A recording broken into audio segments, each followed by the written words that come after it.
And I think that's the whole point of the AG's indictment is to make a smear and a sweeping indictment of anyone and everyone who's been involved in the resistance and or the movement to stop Cop City. That is where we're at. So you are completely correct. People who have done things, speaking out, people who potentially have made donations, people in other cities who've done actions and protests to say that they don't support the building of Cop City.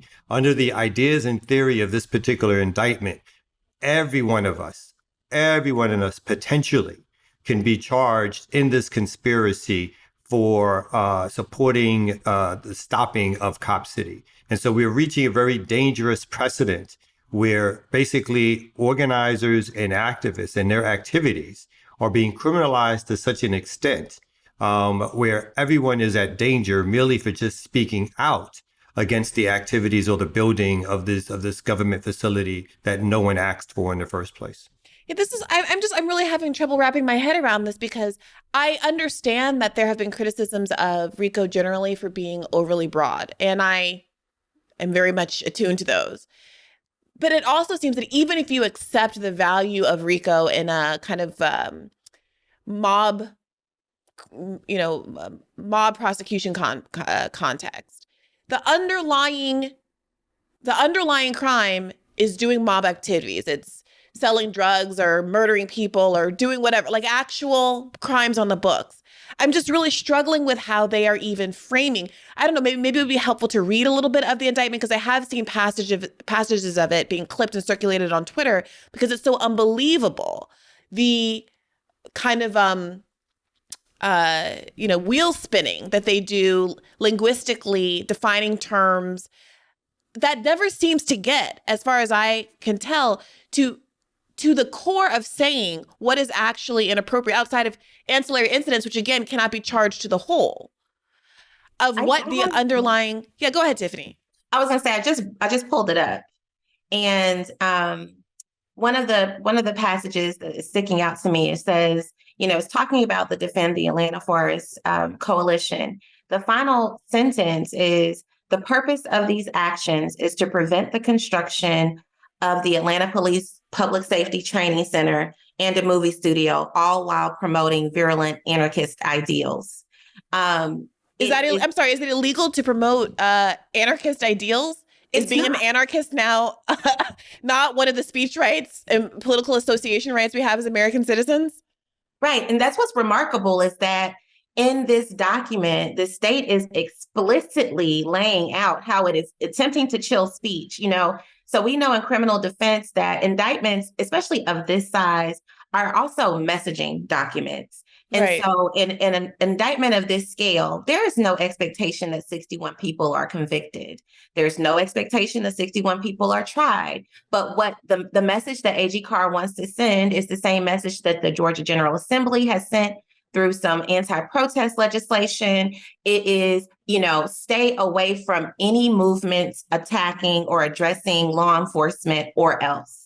And unfortunately, it's a bipartisan effort because the city of Atlanta is in lockstep with the state of Georgia with these prosecutions. This being a prosecution initiated by the Attorney General doesn't let our local elected leaders off the hook. I don't believe this is an indictment that DA Willis would probably take on just looking at past behavior with protests.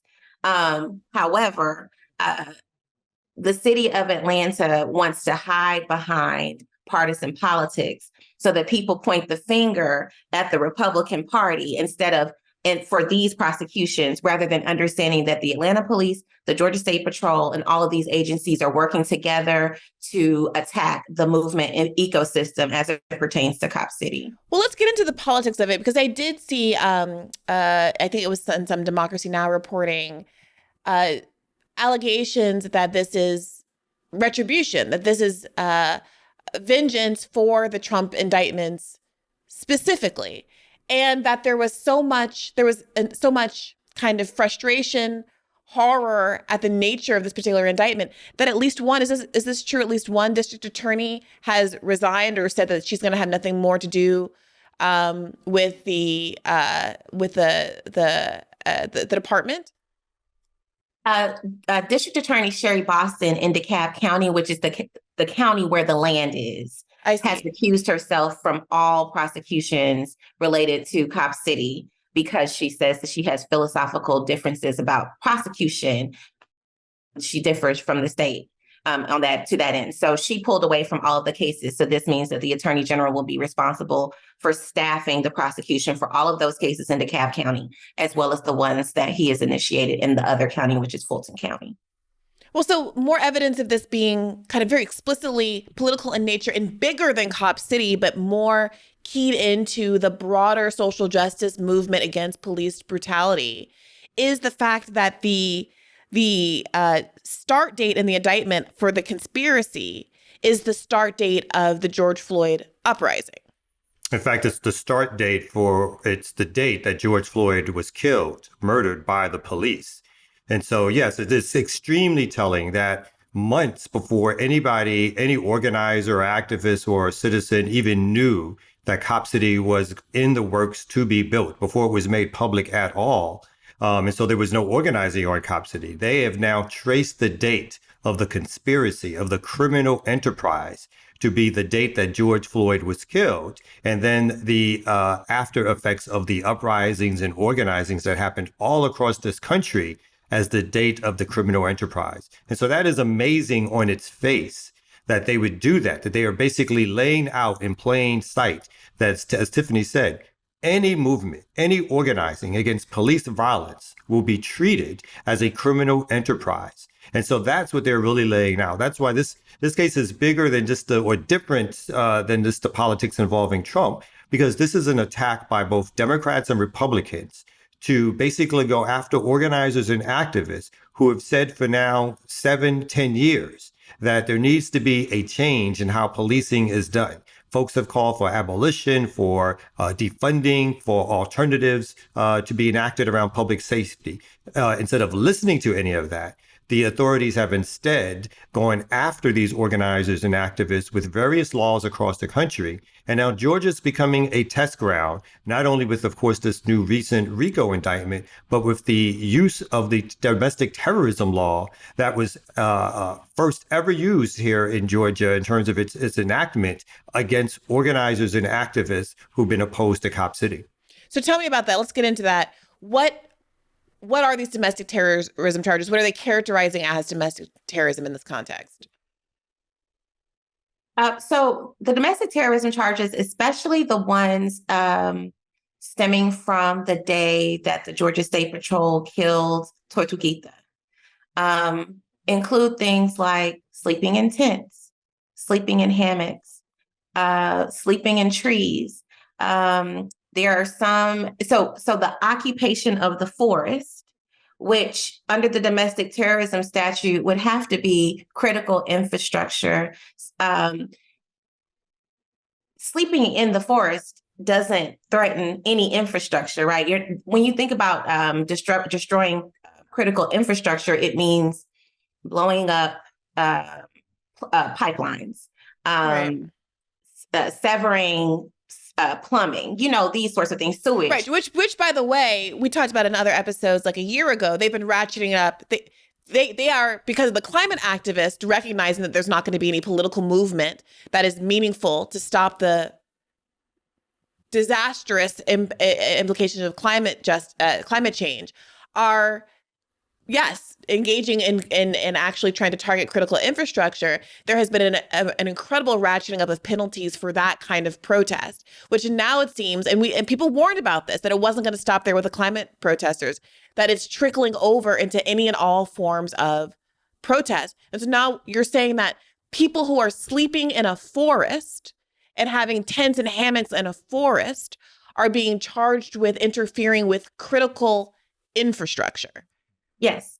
So our domestic terrorism statute was enacted in 2017, and it was purportedly enacted to respond to Dylann Roof's massacre in North Carolina or South Carolina when he killed 9 worshipers.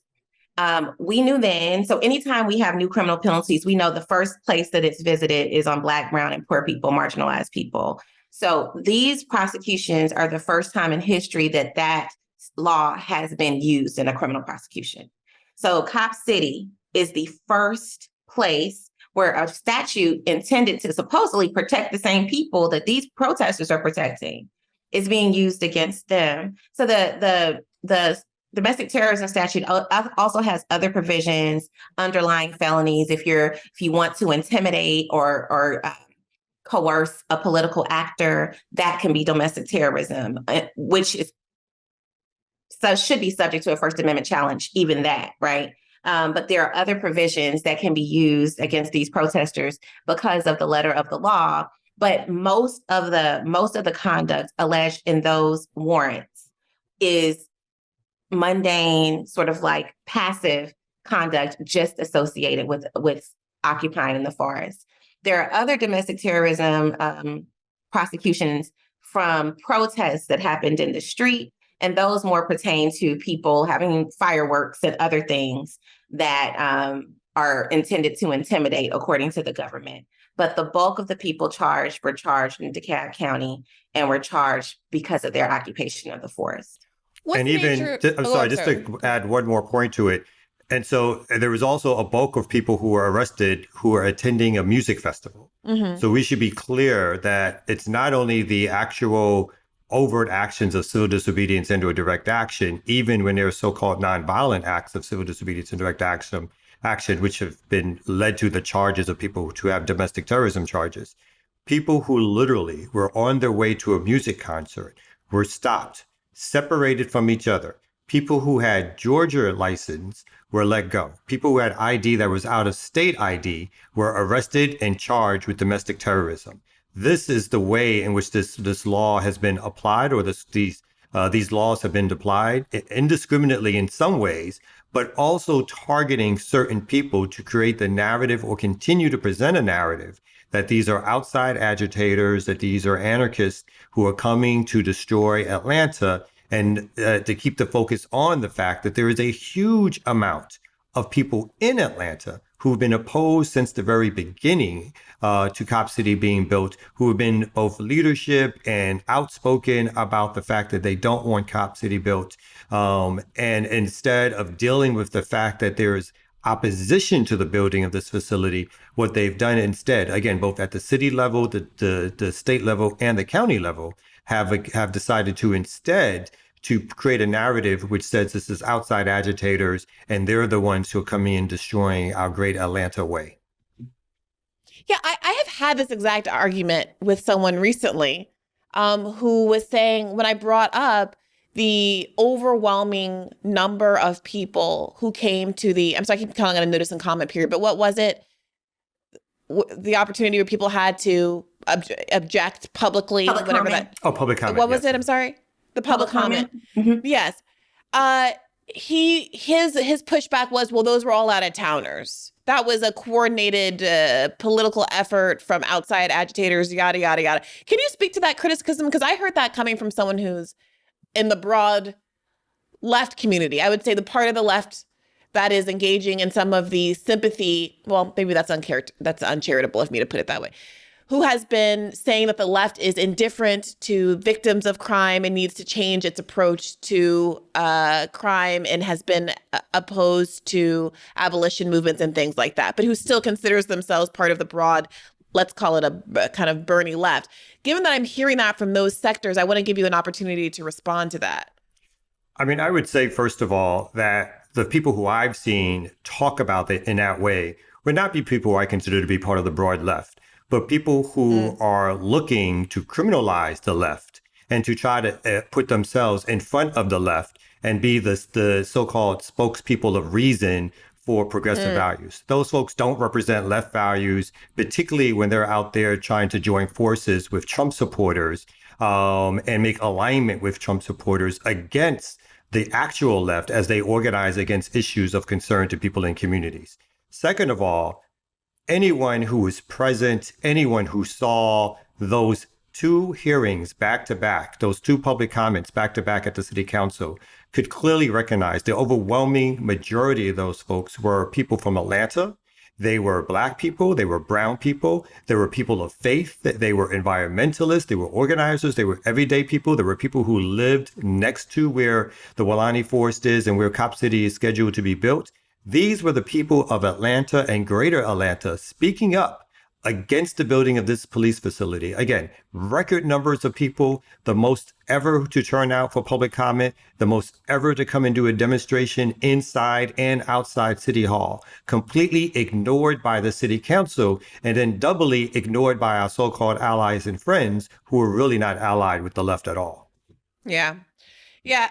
Tiffany, I didn't mean to cut you off. Were you about to say something to that?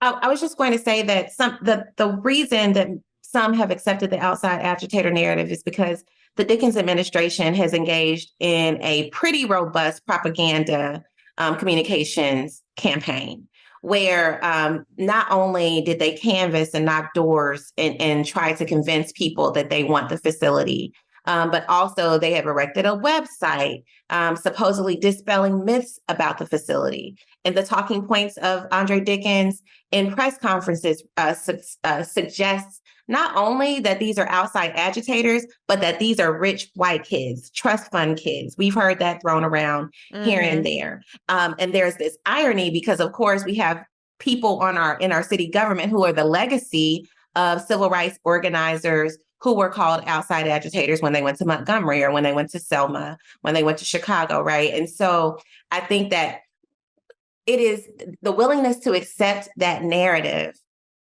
from Mayor Dickens. There was a GSU demonstration against Cop City where he was an invited speaker. And the students were engaged in sort of like a quiet protest. I think they just held up a banner in front of the podium where he was speaking. But there were white students. And he kept saying to them, you have privilege.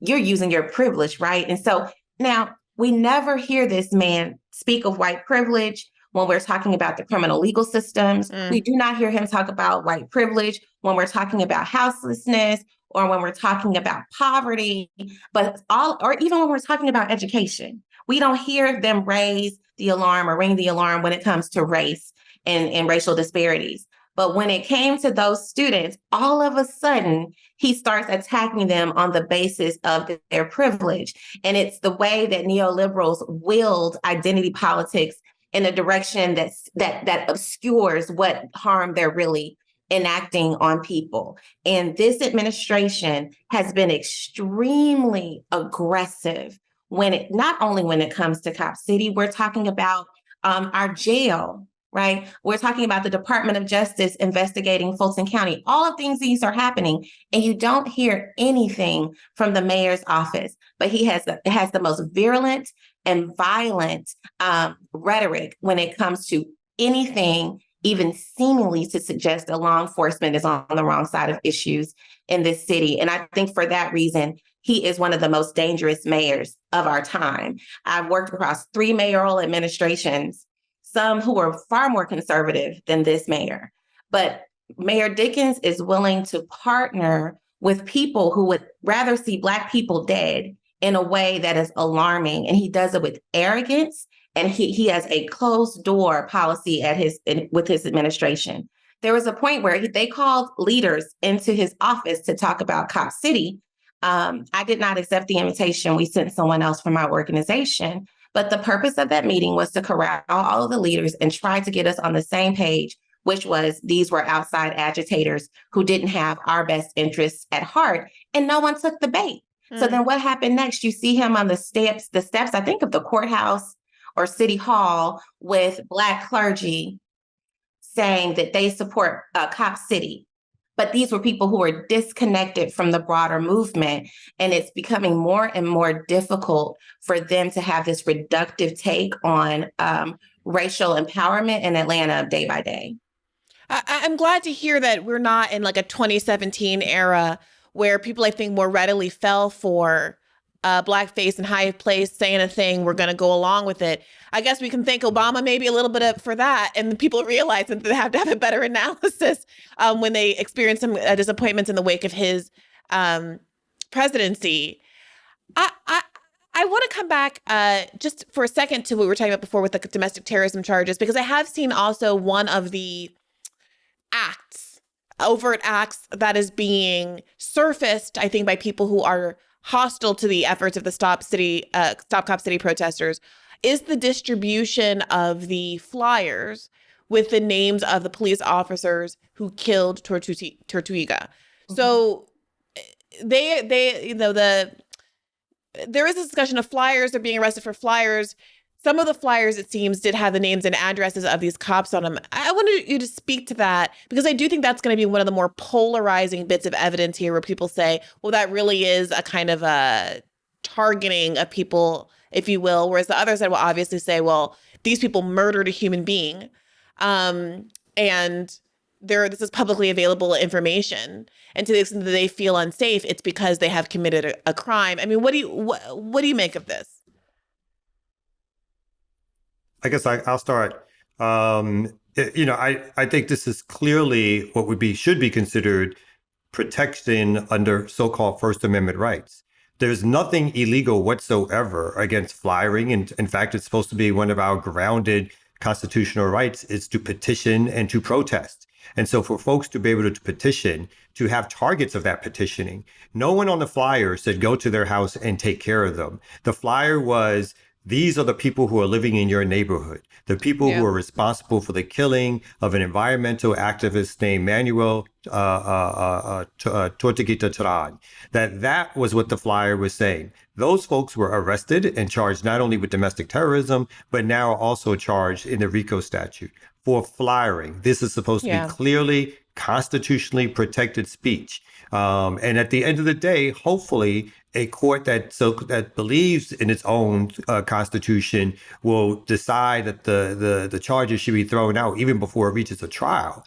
But the fact that we're at a level where someone can get arrested for domestic terrorism, and then adding on to that a racketeering charge for giving out and distributing flyers of police officers who've engaged in a publicly known execution, a publicly known event, if we were to be timid or even-handed about it, for them to not be able to, for you not to be able to suggest somehow in public that there should be justice done in terms of folks understanding who these people are, what they've done, that these are your neighbors, that they should be brought to trial themselves.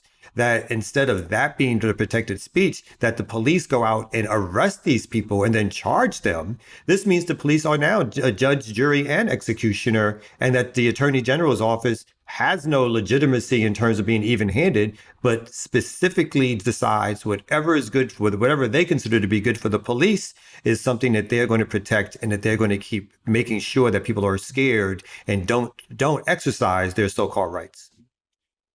It's really horrifying. I mean, the idea that police are obviously privy to all kinds of private information about you, do these no-knock warrants, are incredibly invasive, rounded up those Black socialist leaders last summer and had them sitting on the curb like a perp walk, are basically free to do all that they want to do. And the second anybody starts to try to push back against those exact same behaviors, their protest is criminalized and subject to more of that abuse by the police. I mean, it's the potential for a true freeze on any kind of protest in the United States, from environmental protests to criminal justice protests. I believe somebody said, maybe it was one of you, that this, under this kind of standard, the entire civil rights movement would be a RICO violation. Mm-hmm. Yeah, no, that's exactly right. If we apply this, and of course the civil rights movement was attacked by policing authorities, by prosecutorial authorities, by the federal government. And so what we're seeing here is a reenactment of some of those things, but with different tools being applied, right? Different tools being applied. But the whole idea of the civil rights movement engaging in civil disobedience, engaging in direct action, breaking laws to show the unjustness of those laws. And then if we looked back in history and applied the same theories that the Attorney General is now applying, the whole civil rights movement could be under a RICO indictment for the very actions that they took, for people who engaged in marches and demonstrations, people who boycotted at lunch counters. All of them could be indicted in a conspiracy theory under the rubric of what we're seeing right now. I mean, this indictment, I'll come back to you, Tiffany. This indictment is like the crime is having a certain kind of politics. The crime is a belief system. For all that so many conservatives were worried and anticipated that the Trump indictment would be really an attack on his ability to do free speech. It does seem like the people who drafted that indictment were much more careful in sidestepping those kinds of accusations, going out of their way to say what Trump said the day of 1/6 isn't what this is about. That wasn't illegal behavior. He can say what he wants from the podium and say what he wants to say on TV and say that he thinks he won the election. But it was these specific acts of trying to overturn the election. In this, it doesn't seem like there was any effort to try to do that. In fact, to the contrary, there are paragraphs devoted to defining belief systems as though those belief systems themselves are illegal. There's a section called Anarchy Background of Defend the Atlantic Forest, where they go on for anarchy is a philosophy that is opposed to forms of authority or hierarchy. Beginnings of anarchist ideals date back centuries. The use of the term anarchy, the use of the term anarchy did not exist in the 1800s. Over times, blah, blah, blah. It's like a Wikipedia entry on anarchy that seems to be jammed in here for no other purpose than to suggest very strongly that having that political belief is in of itself illegal.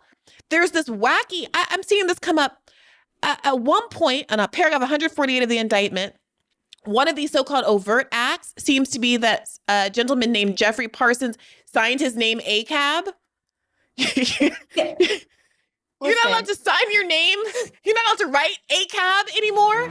Hey YouTube, thanks for watching. Just a reminder that this is a podcast. You can catch an extra premium episode every Monday for $5 a month at patreon.com/badfaithpodcast. That's patreon.com/badfaithpodcast for $5 a month, an extra episode every week. Additionally, please do consider liking this video, subscribing to this channel. It helps us out. It helps independent media beat the algorithm. We appreciate you. And as always, keep the faith.